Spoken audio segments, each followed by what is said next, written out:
Oh, hey there, YouTube Discourse. What you up to today? Illuminatus, you bastard! Illuminatus, bastard!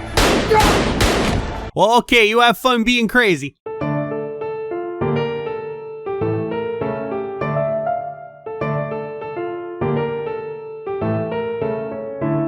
Part of having been active in fandom since I was 14 is that you kind of realize that every conversation in fandom discourse has been had, and the only thing that changes is that some dickhead pops up thinking he's got a new idea when it's just a rehashed old idea from 10 years ago. You see, back in the 2000s, boring men in fandom were constantly obsessed with what they called a plague of Mary Sues, and 23 years later, they're still mad. Only now they call them girl bosses. The hardest part of making some of these videos is trying to take something that's very, very stupid, even somewhat seriously. See, crafting an argument for why X character isn't a Mary Sue or a girl boss takes a long time, and in that time that yokel has moved on to another target to just be wrong about. So too much of discourse is spent trying to prove why the obvious idiot is an obvious idiot. Mary Sue discourse is older than the internet, and unlike a lot of stupid things the internet has latched onto in recent years, it took a lot longer for people to realize it was a stupid argument for cranky little bitches who can't have fun. It got to run rampant, ruining people's day for a full 20 fucking years. But now people are catching wise to the notion that Mary Sue is jargon, and so dickheads need a new word for woman bad, and they saw a few online left YouTubers making vague gargle sounds about girl boss and said,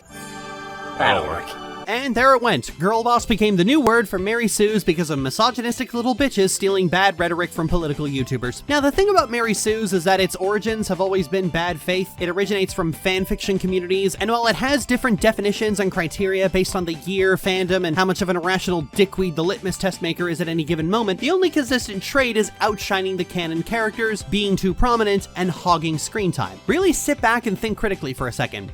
This is fanfiction, so the complaint is that Dickhead A wants to read about the canon characters, and your self-indulgent silliness is getting in the way. This certainly makes the complaint sound a lot less objective and intellectual than years of opining would have had a bunch of teenagers believe, wouldn't it? We covered this in the last video, where people don't like a movie because it isn't specifically targeted at them, so they make up a bunch of stuff that sounds like critique as long as you take it completely at face value. If they had said, "I wanted to read a different kind of fic," the natural response from anyone would have been, "Then scroll down, dickhead, why are you still talking to me?"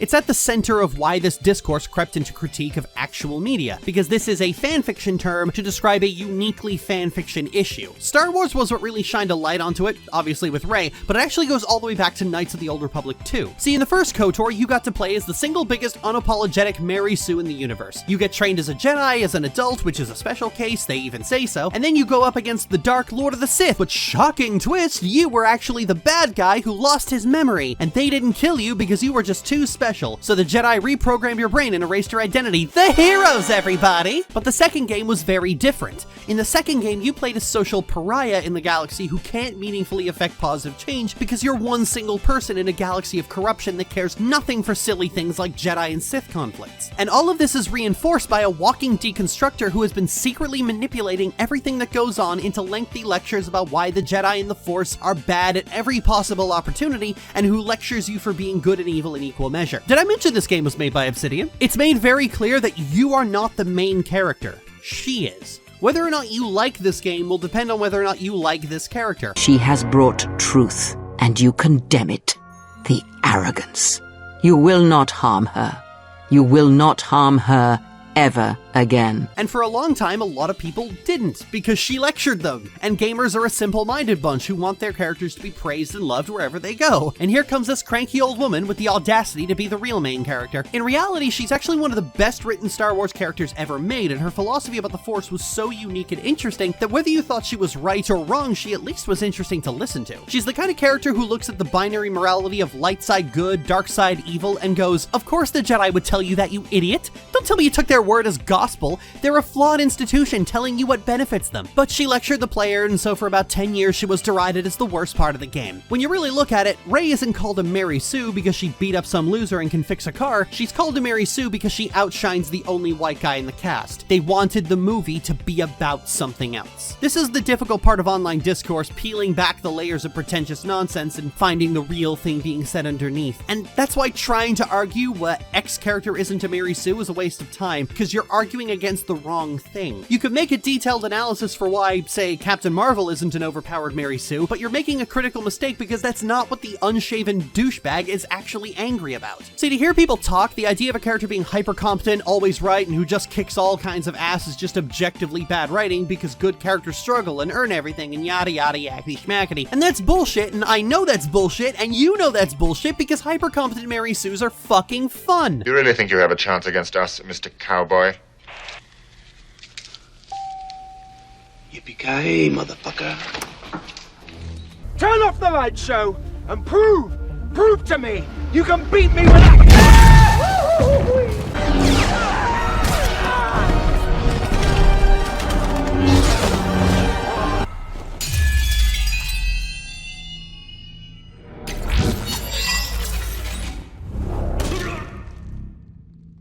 That was for Thane, you son of a bitch!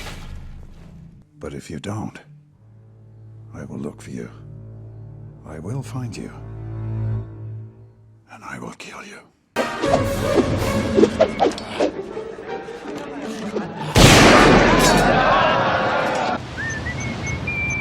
Let's see. Satellite hijacking, attempted murder, terrorism, and oh yes, speeding. I'm gonna have to ask you boys to pull over. This is not gonna look good come promotion time. And of course, my personal favorite. Y'all ready for this?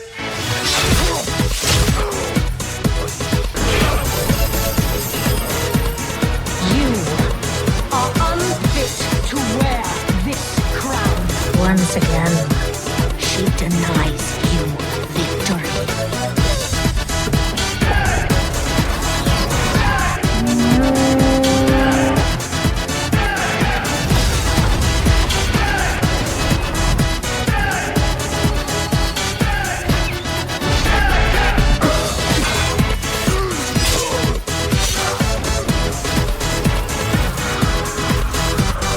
Bask in the dying embers of your goddess's bargain, Tyrande. Nothing lasts. I expected more. Sure, these stories aren't particularly deep or meaningful, but most stories aren't. Most stories are told to entertain and have fun, and watching someone cathartically destroy someone will never not be fun. This is something we've been enjoying for decades as escapism, but now we live in Darkest Timeline 2023, where not only are you gonna have a greasy bearded fuck yelling about how this is somehow an infection of society, you'll also get an equally greasy bearded fuck yelling about how this is capitalism polluting feminism. And I don't begrudge the first guy, he's just a fucking content mill turning out outrage for the sake of easy clicks. He's an idiot and he's evil, but he's obviously so. It takes a lot longer and takes a lot more energy to explain why the second guy, or girl in some cases, despite cloaking his anger about female characters in anti-capitalist language, is just another sweaty douchebag. The thing is, this can't pollute feminism because it was never connected to feminism in the first place. The closest thing it gets to feminists is just letting women be fun, take no prisoners badasses because those movies are fun to watch and women should get to have fun too. It's not as if in a post-capitalist society there would be less girl boss movies. There would probably be more without big studios getting cranky about making movies for and by women. People often forget this, but it's the big studios that keep pushing white men as the default majority. Without the studios keeping their hands on the scales, you'd see more of that thing you hate, not less, you joyless little bitch. And this is the main crux of this week's terrible thesis. We need to Mary Sue harder. See, one problem with this discourse is that, like most trees of bullshit, it sprouts from a seed of truth, and that's the fact that you can easily point out a few hyper-competent female characters that ended up being underwhelming, and duplicitous fucks like to blame that on the strong female character writing. But in reality, it's a lot easier to diagnose and a lot less convenient for them. As fun as Captain Marvel is, one significant problem with her character is that 90% of the time she shows up, she's a cold, emotionless robot. Despite her solo film being about going crazy and unrestrained, her appearance in Endgame is a lot more reserved and stoic. She emotes less, she's got a permanent scowl, most of the swagger from her initial appearance is gone. This is someone whose powers are berserker rage, you know? In her solo film, she has a lot more personality. She's angrier, she's sarcastic, she's really cute with her daughter even though she can't remember her. She's got this grunge vibe going on. She breaks a guy's hand and robs him when he tells her to smile. It's fucking great. Take it! What, no smile? Now, the reason for this disparity is easily explained. Endgame was filmed first, and because she had a very small role in it, Carol's actual character wasn't worked out very much. Her solo movie still got angry detractors, but far fewer phony socialists and far more open neo-Nazis. Then you have Rey, who suffers the same issue as Carol in that her character starts at a point of baffled disinterest and stays there for the entire franchise. This is in spite of the fact that by the end of The Force Awakens, Rey has accepted her parents weren't coming and had gotten involved in the action herself. She's gone full Force fury and ruthlessly tears Kylo Ren apart. By the end of the fight, she's practically pacing around him like Darth Maul. She's gone feral and gives no shits and just bullies this wannabe school shooter. If they had kept that going with her throughout the other movies, she would have been fucking amazing. We had the hero's journey. We had the hero's fall. We could have had the hero's no-holds-barred beatdown. But as we all know, that's not what happened. They pivoted away from that and pulled back on Rey's character and spent the next movie burying her in reasons not to pop Space Elliot Rogers' head like a grape.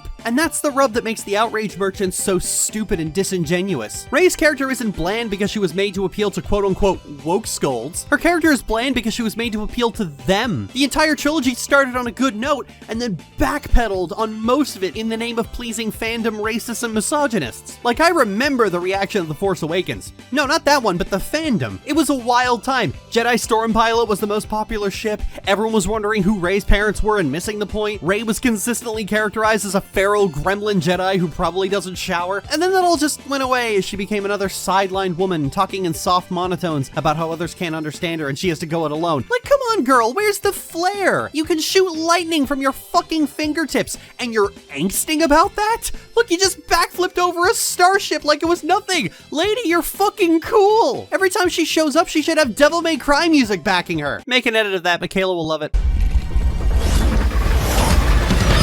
I am the storm that is approaching.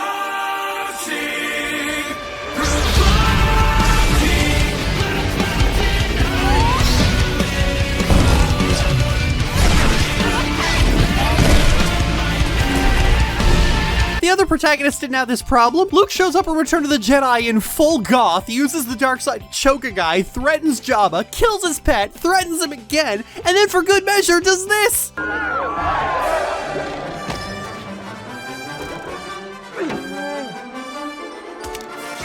You dramatic little bitch! Anakin Skywalker is the fucking king of swagger! Dude shows up as a 9-year-old like, yeah, I can build an engine out of garbage, yeah, I can win a deadly race that kills even adults, yeah, I can take out a droid control ship, and he just keeps doing shit like that for the rest of his damn life! Hold up, Anakin. Hold up! Once again, you've proved, if you'll excuse me... I hate it when he does that. Brave of you, boy. But I would have thought you had learned your lesson. I am a slow learner. This is where the fun begins. I'm pretty sure that Beep is down. Drop your weapon. I said drop him.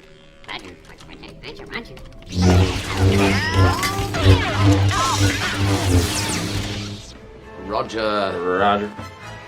The sequel trilogy doesn't give that kind of flair. At most we get one scene where she and Finn are talking over each other, gushing about how cool the other one is, which is adorable, but it's far from swagger. Action movie protagonists are always swaggering. They're always doing dramatic shit and walking out of it like, yeah, I'm the fucking best, what of it? That's why they're all just too cool to look at explosions. You know who has the swagger, the confidence, the too cool for you attitude, the hyper competency to basically do anything on a whim and fucking destroy everyone?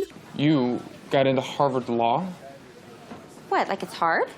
Elle Woods has this garbage boyfriend who ditches her for Harvard, so she transfers, runs circles around him through the entire movie, and solves a murder trial as an intern. The entire time it's just swagger, swagger, swagger, swagger, swagger, swagger, swagger. What are your backups? I don't need backups. I'm going to Harvard. I think the problem with some of these characters is that too much time is spent justifying the fact that they're cool. With Rey, you spend the entire first act of the movie learning that she's been scavenging and fixing ships for most of her life, so when she yanks off a piece and shit doesn't explode, you go, oh, okay, that's her skills in action. Girl knows her stuff. Captain Marvel, 90% of the movie is about finding out how she got the glowy anger cannons, and only 10% is about using the glowy anger cannons. Enough exposition, let's go punch some space Nazis! Arm wrestle for the Tesseract. Nice. Now that's better. The main crux of my complaint is that they don't Mary Sue hard enough. In Star Wars discourse, people were saying, oh, Rey's a Mary Sue, but Anakin isn't. No, Anakin is a total Mary Sue. So is Luke. So is Starkiller. So is Kyle. Yes, there's a Jedi named Kyle. Revan is the fucking queen of Mary Sues, and that's why people fucking love them, because being a Mary Sue means you're a fucking badass, and these are action stories, so you have to be. People will claim they hate Mary Sues because that's a snarl word on the internet for teenage girls having fun. But take that term out of the equation, it's clear people don't hate them as much as they claim they do. If anything, they love them. Look at all those people calling Darth Vader a force of nature. They're just unnecessarily nitpicky when the characters are women. Yeah, Lily, that's not a new observation. I know that, but the preceding argument is always about how the character's powers are justified, so that makes them not a Mary Sue, when the response to this character is a Mary Sue should be, yeah, I know, it's fucking great. Mary Sue is a term that only exists because fanfiction circles only wanted to read about the canon characters because fanfiction, duh. But they can't just say that. They had to try and make it sound deeper than it actually was, and we're all stuck with the most useless term in the world. I want to see more Mary Sues. I want to see a cocky little stinker show up, wreck everything, look fucking majestic while doing it. Who the fuck asked for serious character work in an action movie? We're in a period where even a mildly critical statement is met with let people enjoy things, and yet the people who most frequently say that are so utterly without joy.